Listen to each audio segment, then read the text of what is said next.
Hello po sa inyong lahat mga ka-crypto. Ako po si Pinoy Crypto Trader at sa video na ito ay atin pong pag-uusapan ang tungkol dito kay Shiba Inu.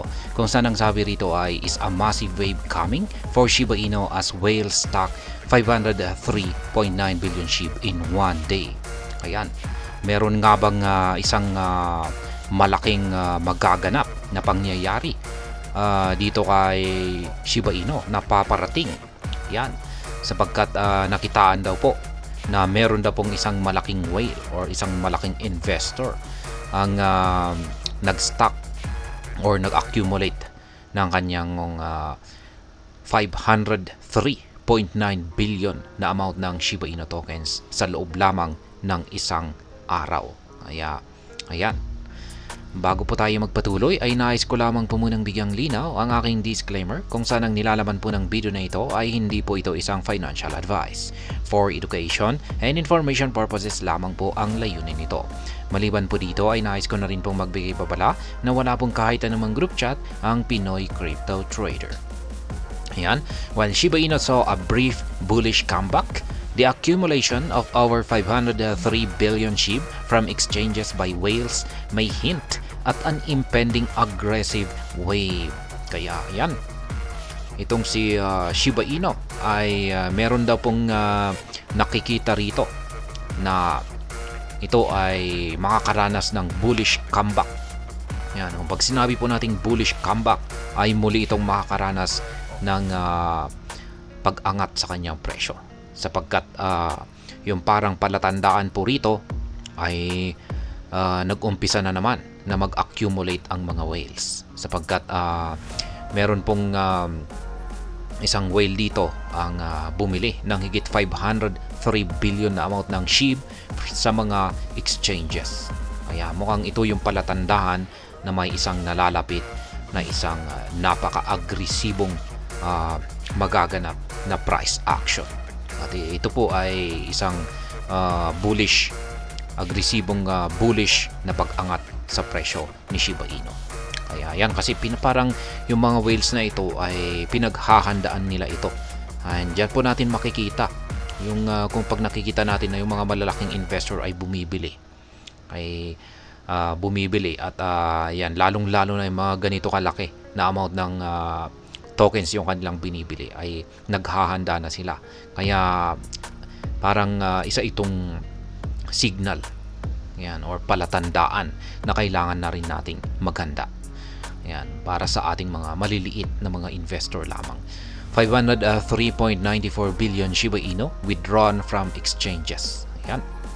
Yung whale na ito, binili po niya lahat sa mga exchanges. Tapos winidraw niya ito papunta sa kanyang mga private wallets para sa safekeeping or safe storage ng mga ito. The investor under scrutiny withdraw approximately 58.08 billion SHIB tokens from Binance about 10 hours ago.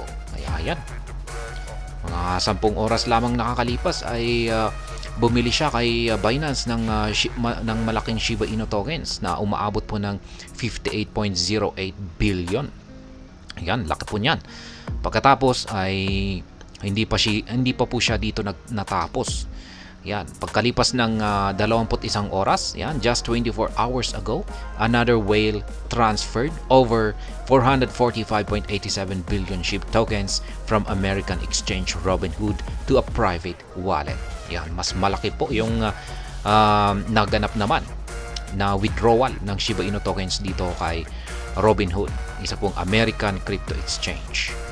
Yan, at yung sapagkat yung nailabas naman po rito ay higit 445.87 billion na amount ng SHIB tokens. Kaya yan, ang laki. At napunta na rin yan sa isang private wallet.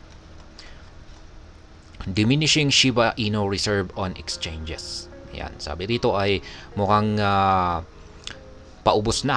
Hindi naman paubos, pero mukhang pakonte na ng pakonte yung mga reserve na Shiba Inu tokens sa mga exchanges. CryptoQuant data shows a 10-month downtrend in SHIB's exchange supply, suggesting a build-up of scarcity that could lead to price appreciation if demand persists. Kaya yan, base po sa datos na ibinahagi ng CryptoQuant, yan ay nakakaranas po ng 10 buwan or 10-month na downtrend or bumabagsak yung supply ng Shiba Inu token sa mga exchanges. At kung pag nagpatuloy po ito ay ito po yung magdudulot ng scarcity or kakulangan sa supply ng Shiba Inu sa mga exchanges at magre-resulta po ito ng demand at aangat. Ayan po ang magiging sanhi para umangat ang kanyang presyo. Kaya ito po yung ibinahagi na chart ng CryptoQuant. Ayan, kitang-kita po natin na itong kulay violet na ito, violet. Ayan, ito po yung exchange reserve ng Shiba Inu. Kaya kitang-kita natin na mula po noong taong 2023, buwan ng July, ay pababa po ng pababa. Ayan, medyo nagkaroon po siya ng pag-angat dito noong taong 2024, buwan ng Marso, pero pagkatapos po niyan ay sinundan po ulit ng patuloy nitong pagbagsak. Kaya kaya pababa po ng pababa yung supply ng Shiba Inu token sa mga exchanges. Kaya yan, hindi po magtatagal dyan, ay syempre magresulta po yan sa scarcity at magdudulot po yan ng demand sa mga exchanges dito kay Shiba Inu at sa aking opinion ay aangat po siya. Kaya ayan, at hanggang dito na lamang po tayo sa video na ito mga ka-crypto. Sana po ay inyong nagustuhan ang aking paliwanag sa video na ito. Kung inyo po itong nagustuhan ay pakiclick lamang po ang like button nito. Para naman po sa mga bago lamang dito, kayo po ay aking inaanyayahan para mag-subscribe. Pakiclick na rin po ang bell icon nito dahil ito po siyang magsisilbing notification nito sa mga bago kong videos na akin pong ina-upload sa aking YouTube channel na ito. Marami pong salamat sa panonood, ingat po tayo lagi at God bless po sa ating lahat.